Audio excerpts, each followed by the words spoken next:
welcome to another episode of The Single Girl's Guide to Life, your weekly guide to single life living in your 20s, 30s and 40s. I'm Chantelle Dyson, a single life empowerment coach, helping women to enjoy their single life and not worrying about their relationship status. This podcast goes into a number of different areas, including solo travel, living alone, sometimes a bit of dating, just in case you want to dip your toe into it, and making sure that you support yourself in your single life with friendship, community, and making sure that you get used to being on your own, knowing who you are, and knowing what you want to do in your life. And in today's episode, actually, we are going to delve into a little bit of the dating realm. We do that every now and then because I realise that it's definitely part of being a single girl. And there is still sometimes that desire to want to find someone. The issue I have is if we try and do that to solve problems that actually go a little bit further than that. But once we've got past that stage, once we know that we're not using dating to solve our loneliness, that we don't think it's going to answer all of our problems, then dating is an actually really fun, exciting thing to do, whether you've got intentions for family life or if you just want the experience of having a relationship where you love someone and you've been reading about all these different things, you've been doing the personal development work, and actually you're at a stage where you've worked on communication, you've worked on knowing what you want, and you want to get out there and actually practice relationship stuff, because you can't practice that unless you're doing it. You could read all the stuff on attachment theory, and until you start applying it, you wouldn't really know how you're doing, what's going to come up for you until you try. Now, often I get asked a lot about dating, despite not really being the person that goes into dating heavily, but I do spend time discussing it and hearing from women their experiences and having my own, because I've toyed with dating or not dating, which you're fully entitled to do at any point in your single life. Just because you're single doesn't mean you have to be dating all the time.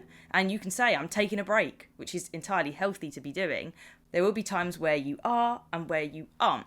And then there's these cliche things that come up that can be particularly annoying. And in this case, we are going to be talking about the fact that people might tell you that you're being too picky, and that if your standards are so high, you're never gonna meet anyone.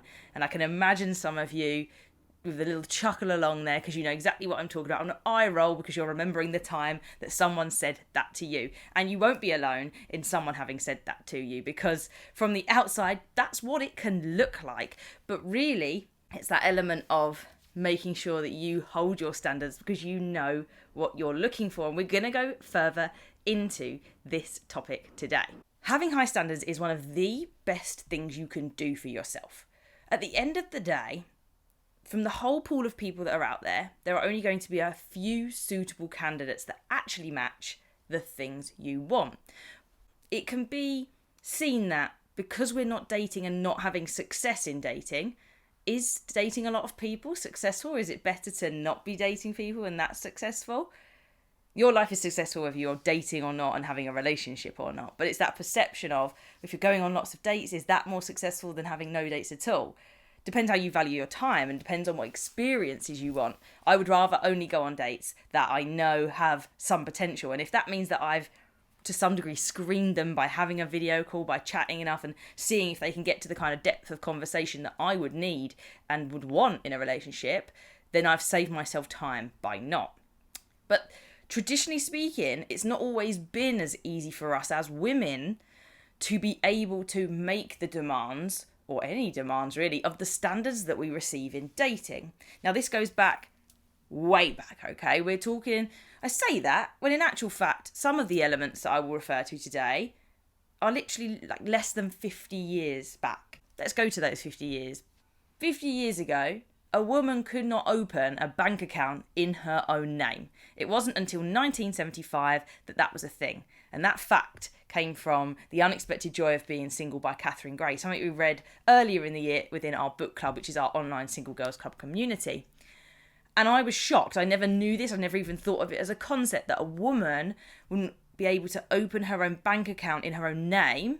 I believe it could be co-signed with someone, but not their own name. We take that for granted nowadays, that I have a bank account and many of you will have your own bank accounts in your own names, and that money is yours. And you didn't have to have a partner to be able to open a bank account, and you had some control of some money. But even then, Was it entirely yours? I don't know. I didn't go into the depths of it.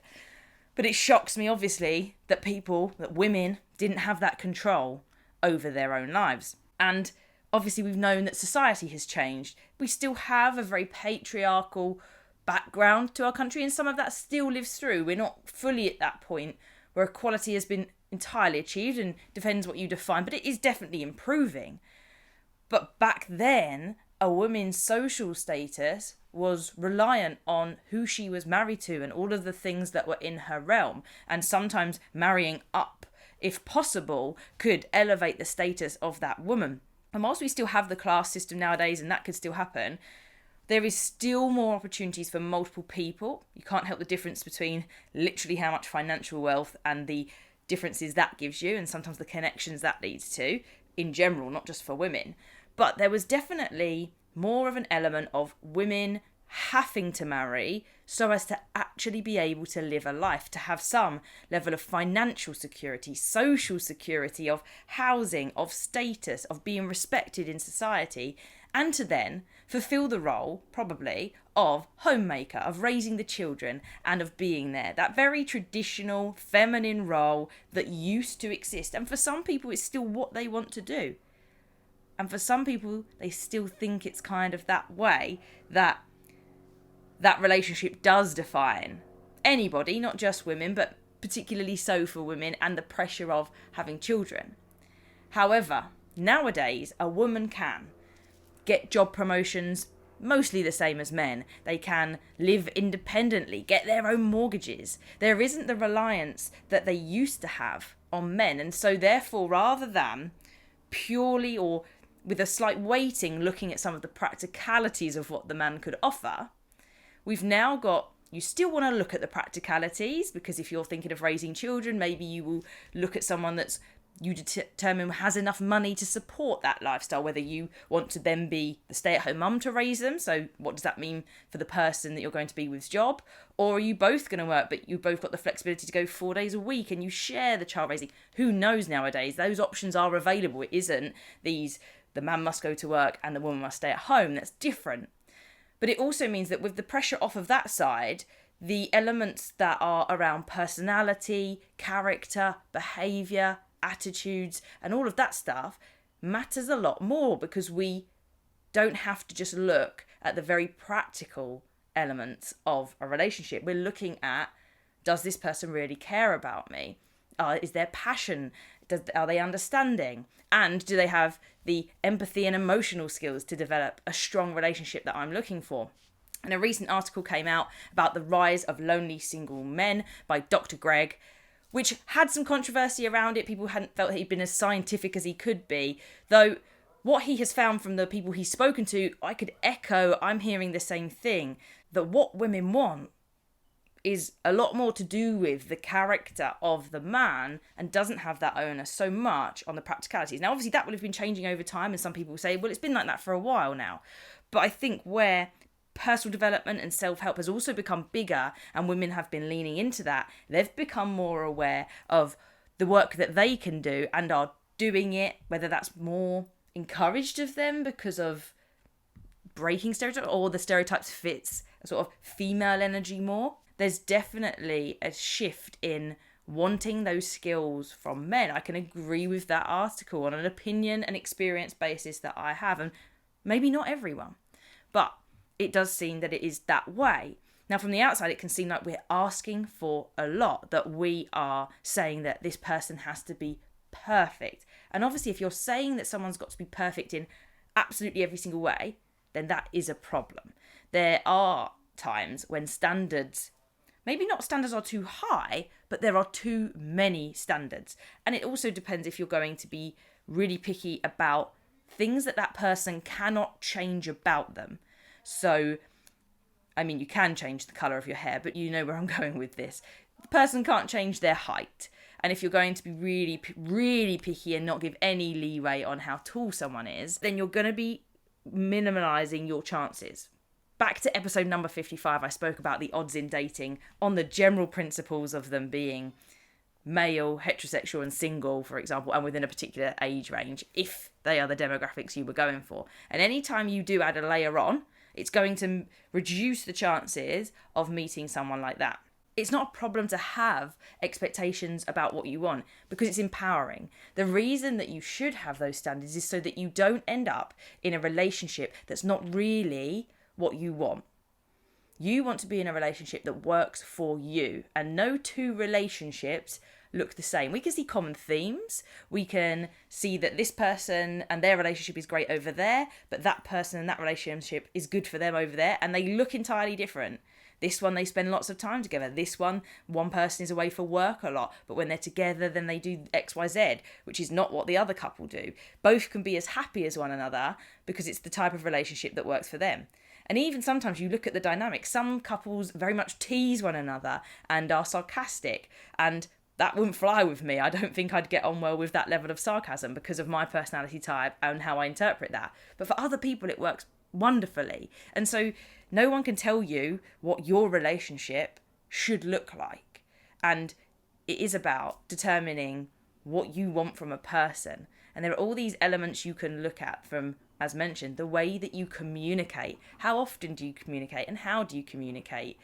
Are they willing to have deep conversations? For me, that's really important. To other people, they're not fussed about that. They don't go into that bit. That's definitely something that I can't get past. And I can tell that from someone's messaging and the way that they explain things. Are they short answers? Are they long answers?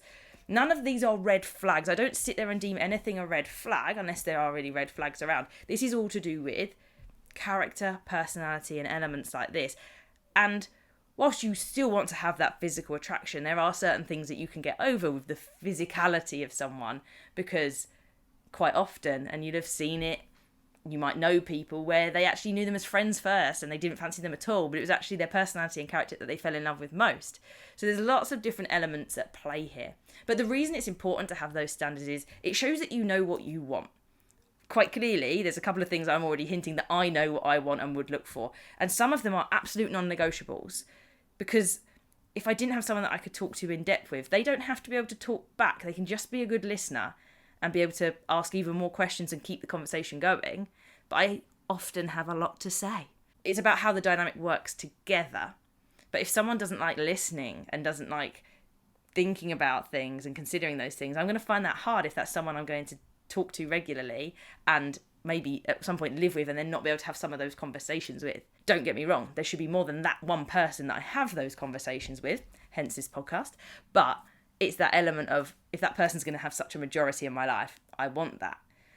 I've previously mentioned about what their interests are, and I can get past some of their interests. You'd like to think you've got some common interests, but you don't need to be perfectly matched on everything, and you should be able to maintain your independence from that person, and so should they. There should be things that they love that you either don't care for or actually really don't like, and the same on the other side. Like, they might not want to come to the McFly concert with me, and so be it, that's fine, but I'm always going to go and do that.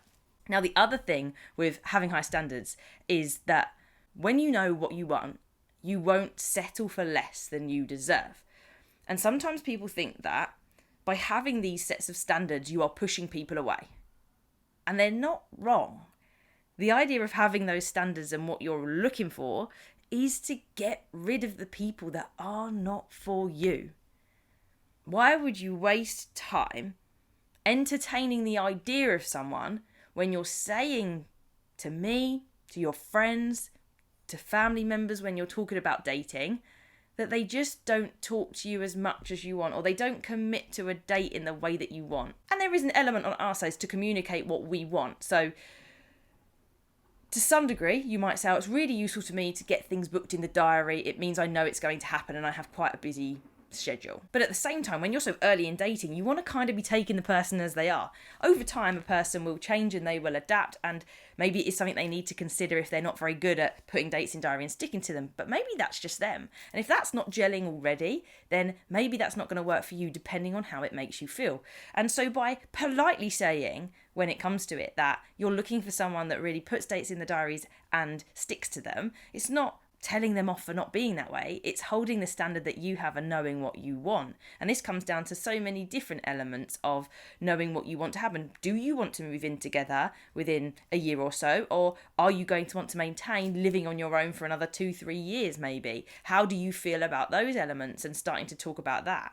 Now, You have to get to a certain point in dating to be even considering those things, because you have to decide if you like them. But knowing this makes you an attractive, high quality partner, because it shows that you're looking for something that is long term and real. And it shows that you've got complete respect for yourself, particularly so when you take yourself out of a situation that looked okay on paper, but didn't really match what you wanted.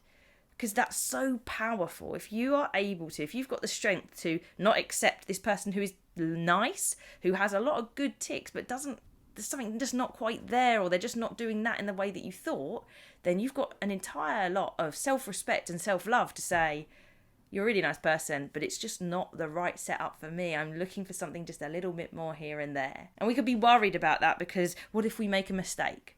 Well, if you do realise later down the line that you've made a mistake, then drop them a line and say, hey, look, I dated a bit more and I think I really messed up. Because again, that shows that humility and that openness, the realisation that you might have made a mistake. And you go back and you say, would you like to go on a date again? Their reaction will show you who they are. One, they might be in a relationship and they might say, look, really sorry, but I've moved on and I'm now seeing someone else. Maybe if it comes back round again, I'll give you a message. They might be like, who do you think you are? You told me no, so I don't want to be with you. Then chances are that wasn't the person you wanted to be with anyway. Or on that lucky chance that they're still dating and that they are able to see that you were just trying to work with what you knew at the time, they might go, you know what, I had a good time. You've come to your senses. Let's try it again. People don't escape us if they're meant to be there, but we also have to spend that time trying to work out if they are or aren't. Now, as I mentioned, your standards could be too high. It's a hard balance to know if or not, because what do you compromise on? What is okay to compromise on? Some people really find it difficult to accept somebody that has children. I've heard this many times. They don't like the idea of someone that already has had children. The problem is we're getting older, and the older you get, the likelihood is that maybe someone has had a child along the way. And if you are writing someone off, for example, for having children, I would explore why that is. What is the belief around someone that has had children and why that makes them now an unsuitable candidate? It might be that it is an entirely personal thing that you, inverted commas, don't want to be a mum, or you don't want to be a stepmum in particular. But what is it about that really freaks you out? Because a lot of it is just how we feel about the scenario, unless it really is a judgmental thing about them, because you look at it as a failed attempt for them, or it's I wouldn't want to be a stepmom, I don't know how. But at the same time, it will eliminate more and more. You've also got how important is someone's job to you. For me, I have a preference towards someone being a professional, because I think it shows a particular dedication to their job.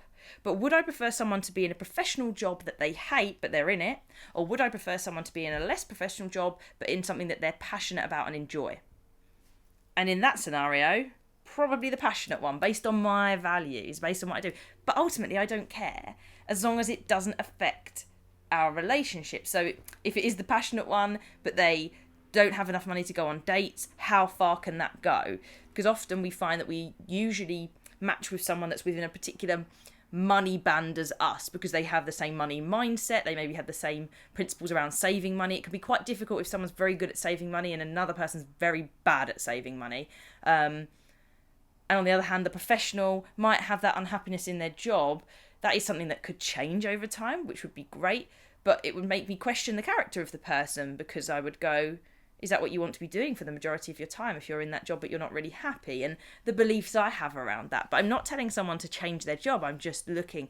And it's not something that is a deal breaker for me. Communication, being open and talking about things is huge. I respond much better and get on better with people that can talk deeply about topics, can talk about themselves, and are able to also listen to me. And you'll notice that there's a theme there with what I'm saying I have to have. And so it's starting to look at what really is important. I wouldn't say I have a type, like they've not all got blonde hair or brunette hair per se. I don't look at people in that way.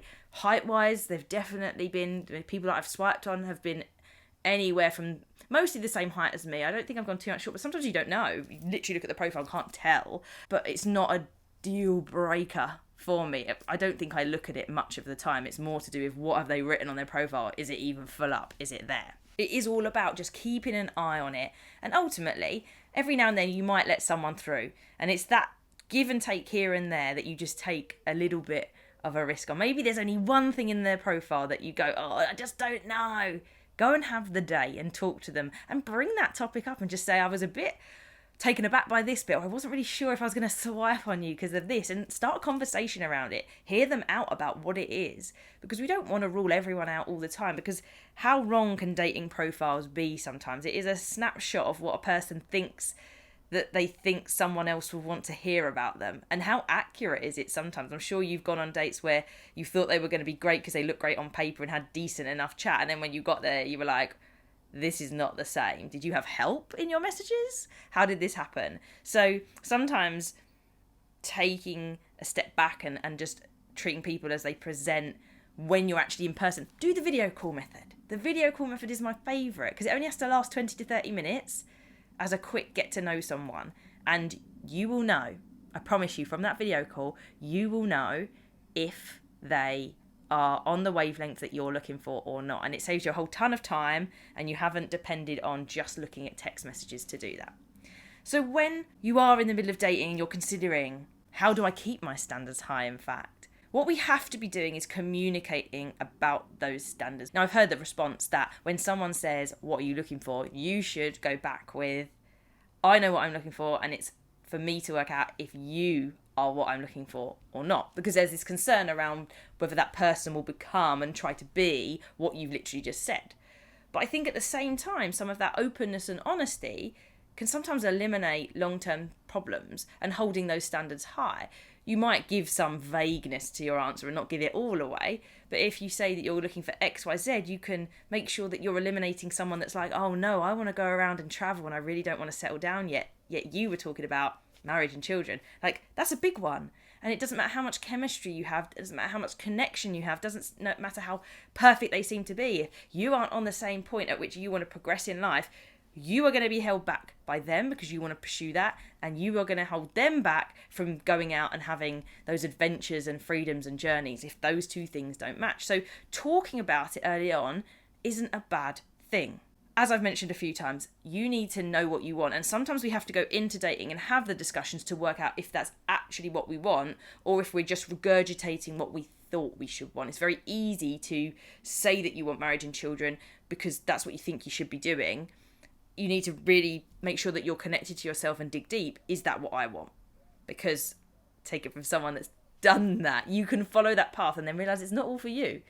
And whilst it's possible to come back from that, it's a lot of work and a lot of upheaval to go there. So the sooner that you can connect with yourself and decide and be really sure that you know exactly what you want and it's true to yourself based on your values, then that's great. And this is what you look for in the person, as well as what you're looking for outside of the person in terms of the life that you would create together. It's really important. What dynamic do you need to have as a couple? How much time are you expecting to spend with that person eventually? And also initially, are they a once a couple of weeks person, and are you I want to see you twice a week kind of person, or vice versa? That's going to cause you so many difficult points if you don't communicate that early enough.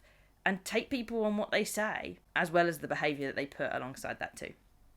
Now, the other thing to remember when you're holding your high standards is that you don't want to let being disheartened keep you back from holding those standards. I've definitely had conversations with women who, when they start to get somebody that's responding to them in some way, the phrase would probably be giving them the bare minimum, because they haven't found anyone at all before that for maybe 3 months, 6 months, even a year. They're kind of then worried to let go of that.